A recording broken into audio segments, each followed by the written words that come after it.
Hello friends, this is Wasim Ahmad and you are watching our YouTube channel perfect English classes. दोस्तों, आज हम एक नए टॉपिक के साथ आपके सामने उपस्थित हैं और आज का टॉपिक है प्रोनाउन। प्रोनाउन को हम हिंदी में सर्वनाम बोलते हैं और सर्वनाम को इस तरह से परिभाषित करते हैं। सर्वनाम एक ऐसा शब्द है जो संज्ञा शब्दों के स्थान पर प्रयुक्त होता है। इंग्लिश में हम इसकी डेफिनेशन इस प्रकार करते हैं, pronoun is a word which we use in place of a noun. Pronoun एक ऐसा शब्द है जो नाउन के स्थान पर बोला जाता है।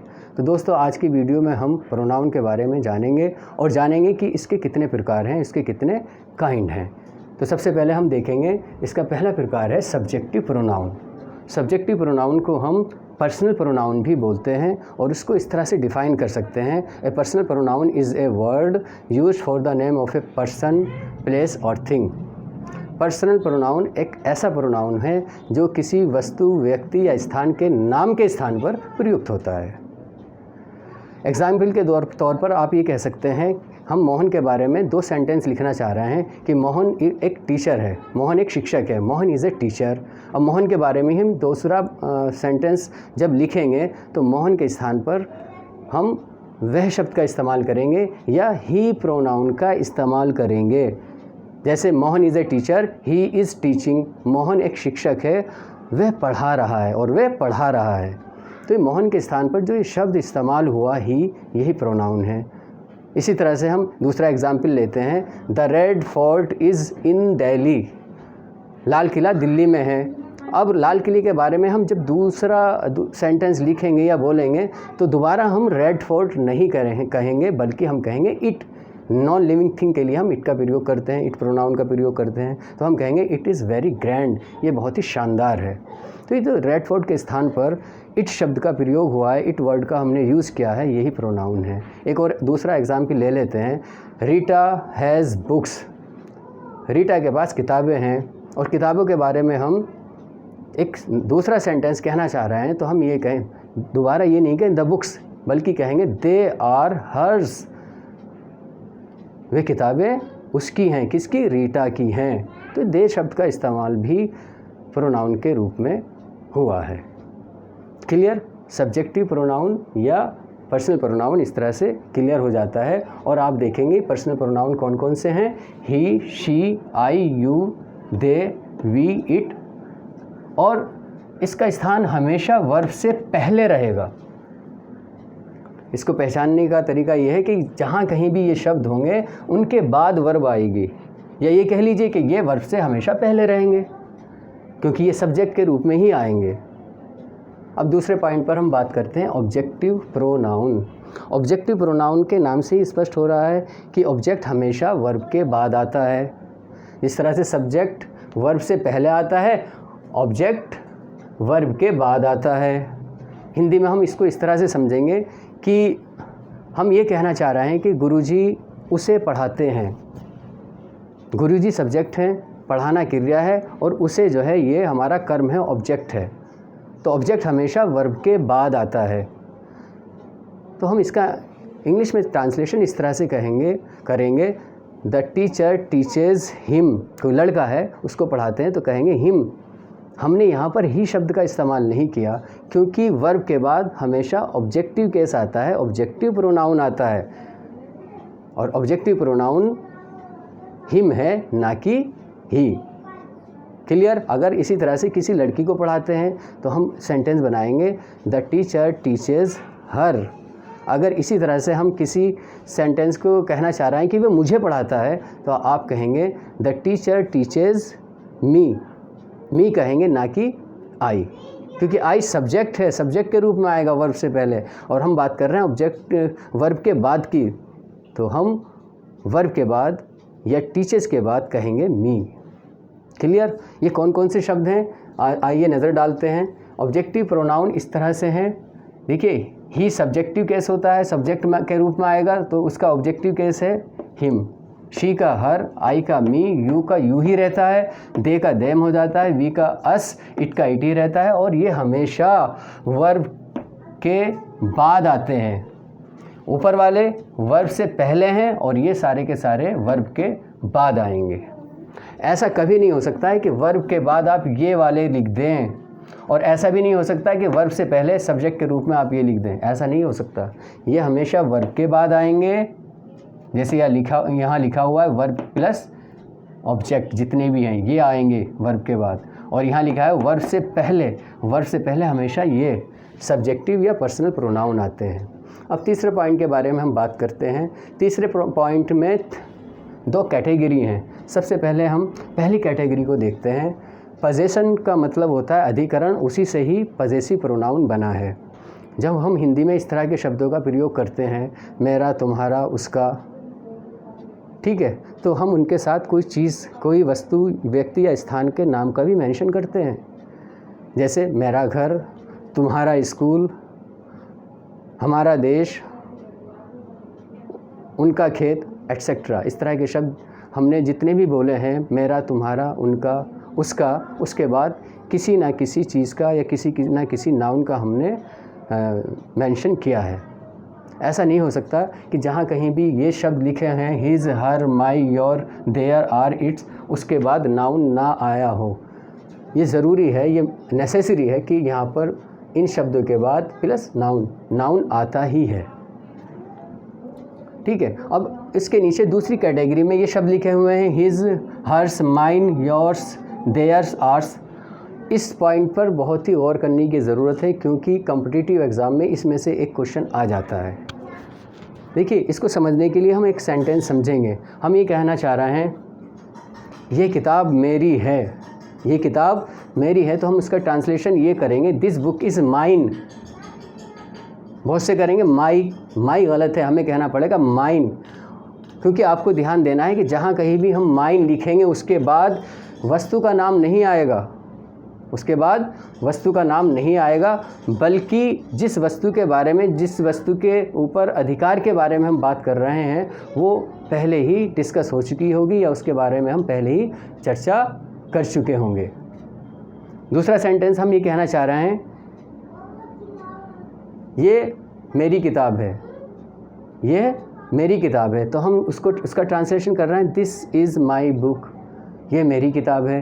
तो आपने देखा यहाँ पर माई शब्द लिखा हुआ है, या ये कह लीजिए यहाँ पर इस कैटेगरी का प्रोनाउन माई लिखा हुआ है, और यहाँ लिखा है मैंने इसके बाद हमेशा नाउन आता है, तो हमने लिखा है book, this is my book. जहाँ पर इस तरह के प्रोनाउन आएंगे his, her, my, your, their, on, its, तो वहाँ पर नाउन आएगा, और जहाँ पर माइन कैटेगरी के प्रोनाउन आएंगे his, hers, mine, yours, theirs, ours, तो वहाँ पर नाउन नहीं आएगा। इस पॉइंट को अच्छे से याद कर लें, ये कॉम्पिटिटिव एग्ज़ाम में आता है 1 नंबर में। इसके बाद हम बात करेंगे रिफ्लेक्सिव या इंटेंसिव प्रोनाउन की। रिफ्लेक्सिव या इंटेंसिव प्रोनाउन को जानने के लिए, समझने के लिए हमें, और मैं ये भी बताना चाहूँगा इंटेंसिव प्रोनाउन को हम एम्फेटिक प्रोनाउन भी बोलते हैं। सबसे पहले रिफ्लेक्सिव प्रोनाउन को आप देख रहे हैं, ऑब्जेक्टिव केस में हमने सेल्फ लगाकर रिफ्लेक्सिव या इंटेंसिव प्रोनाउन का निर्माण किया है या उनकी संरचना की है। और सेल्फ का मतलब होता है खुद। जब हम ये दर्शाना चाहते हैं कि कोई कार्य मैंने किया है या खुद ही किया है, उसी ने खुद ने किया है, उन्होंने खुद ने किया है, तो हम इस तरह के प्रोनाउन का प्रयोग करते हैं। लेकिन यहाँ पर 2 कैटेगरी हैं, एक है रिफ्लेक्सिव प्रोनाउन और एक है इंटेंसिव प्रोनाउन। इंटेंसिव प्रोनाउन को हम एम्फेटिक प्रोनाउन भी कहते हैं। आपको ध्यान देना है कि रिफ्लेक्सिव प्रोनाउन कभी भी वाक्य के लास्ट में आता है, या इसको हम इस तरह से परिभाषित कर सकते हैं, रिफ्लेक्सिव प्रोनाउन वह प्रोनाउन है या वह सर्वनाम है जिससे प्रकट होता है कि कार्य का प्रभाव कर्ता यानी कि सब्जेक्ट पर ही पड़ता है, किसी अन्य व्यक्ति पर नहीं पड़ता है। या इंग्लिश में हम इस तरह से कह सकते हैं, in a reflective pronoun the action done by the subject turns back upon it. वही है कि रिफ्लेक्सिव प्रोनाउन वह सर्वनाम है जिससे प्रकट होता है कि कार्य का प्रभाव कर्ता पर ही पड़ता है, किसी अन्य व्यक्ति पर नहीं पड़ता है। जैसे मैं ये कहना चाह रहा हूँ कि मैंने ये कार्य खुद ने किया, I did this work myself।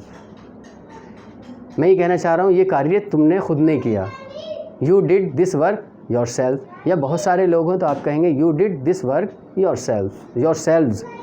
इसी तरह से मैं ये कहना चाह रहा हूँ कि ये कार्य हमने किया या हमने खुद ने किया, तो हम कहेंगे we did this work ourselves. Clear. लेकिन जब हम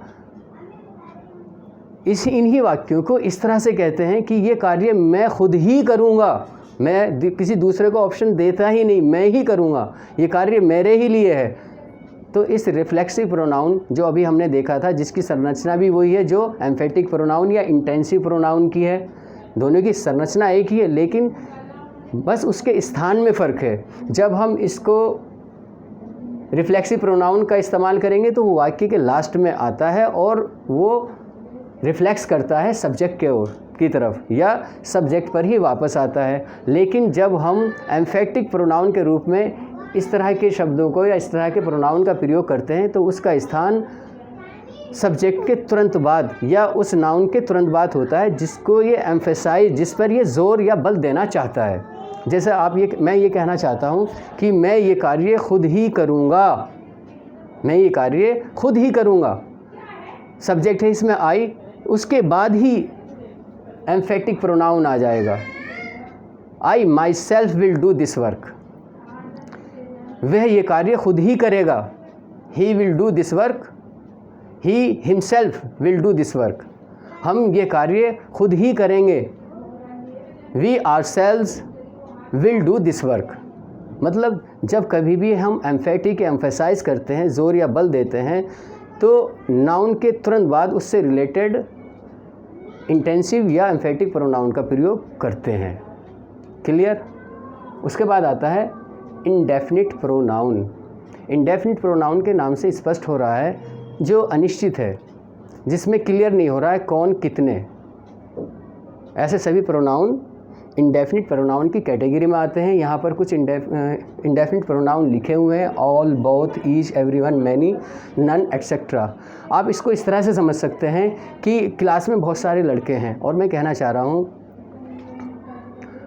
आई love Ravi, I love Rahul, I love Mukesh, I love Aamir, etcetera. ये सारे के सारे शब्द हैं, अलग अलग स्टूडेंट हैं और मैं इनके स्थान पर एक वर्ड या एक सेंटेंस में ही अपनी बात कहना चाह रहा हूँ या कहना चाहूँगा तो कैसे कहूँगा, तो मैं एक प्रोनाउन का, एक इंडेफिनिट प्रोनाउन का प्रयोग करके मैं ये बात कह दूँगा। जैसे आई लव ऑल, मुझे अलग अलग ये कहने की ज़रूरत नहीं, आई love Aamir, I love Rahul, I love Rashid, इस तरह से मुझे अलग अलग कहने की आवश्यकता नहीं है, बल्कि इंडेफिनिट प्रोनाउन का प्रयोग करके मैं ये बात कह दूंगा। इसी तरह से अगर दो लोग हैं, राम एंड श्याम, और मैं कहता हूँ मुझे राम से भी मोहब्बत है और श्याम से भी मोहब्बत है, तो मैं ये कह दूंगा आई लव बोथ।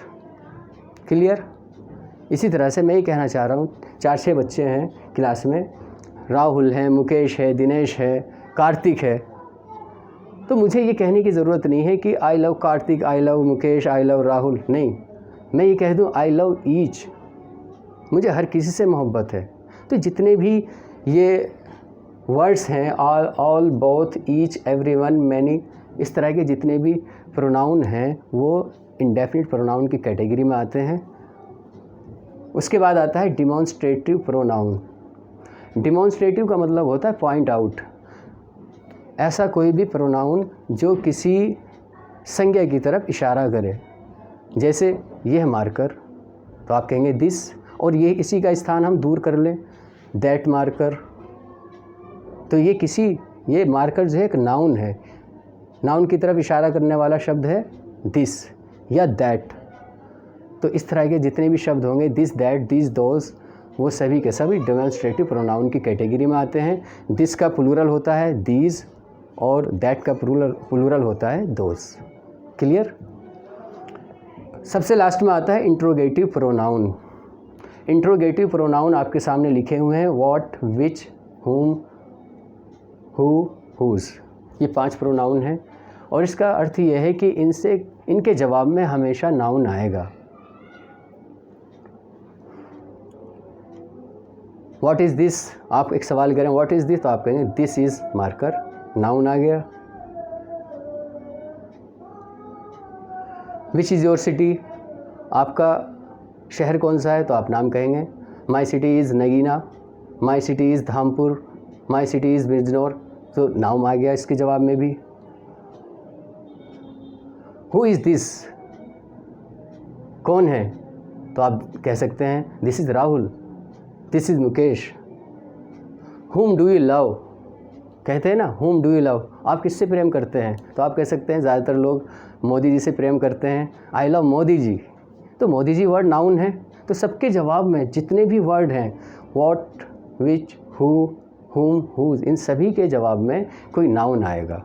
तो ऐसे जितने भी प्रश्नवाचक वर्ड हैं उनको हम इंट्रोगेटिव प्रोनाउन बोलते हैं। तो दोस्तों आज हमने सीखा प्रोनाउन क्या है, प्रोनाउन की डेफिनेशन, और प्रोनाउन को हिंदी में क्या बोलते हैं, सर्वनाम, उसकी भी डेफिनेशन क्लियर की गई। और उसके बाद प्रोनाउन की कितनी कैटेगरीज़ हैं, कितने प्रकार हैं, 7 प्रकार हैं। कभी कभी ये सवाल भी कॉम्पिटिटिव एग्ज़ाम में आ जाता है कि प्रोनाउन के कितने प्रकार हैं। There are 7 kinds of pronoun, आप कह सकते हैं। सबसे पहला सब्जेक्टिव प्रोनाउन, सब्जेक्टिव प्रोनाउन को हम पर्सनल प्रोनाउन भी कहते हैं, आपने देखा। और सब्जेक्टिव प्रोनाउन क्या है, he, she, I, you, they, we, it, और ये हमेशा वर्ब से पहले आते हैं। उसके बाद आपने देखा ऑब्जेक्टिव प्रोनाउन, ऑब्जेक्टिव प्रोनाउन है him, her, me, you, them, us, it, और इसका स्थान क्या होता है, ये हमेशा वर्ब के बाद आते हैं।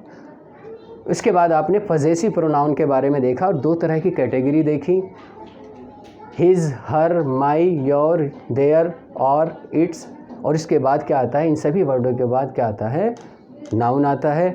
और इसमें सब दूसरी कैटेगरी है his, hers, mine, yours, theirs, ours. जहाँ कहीं ये शब्द आएंगे उसके बाद नाउन नहीं आएगा, बल्कि इससे रिलेटेड नाउन का मेंशन हम पहले ही कर चुके होंगे। मैं बार बार कह रहा हूँ ये वाला पॉइंट बहुत इंपॉर्टेंट है, इसमें से कॉम्पिटिटिव एग्ज़ाम में आया है और हमने भी एक बार कॉम्पिटिटिव एग्ज़ाम दिया था, उसमें भी इससे रिलेटेड एक क्वेश्चन था। तो इसको अच्छे से ध्यान से पढ़ेंगे।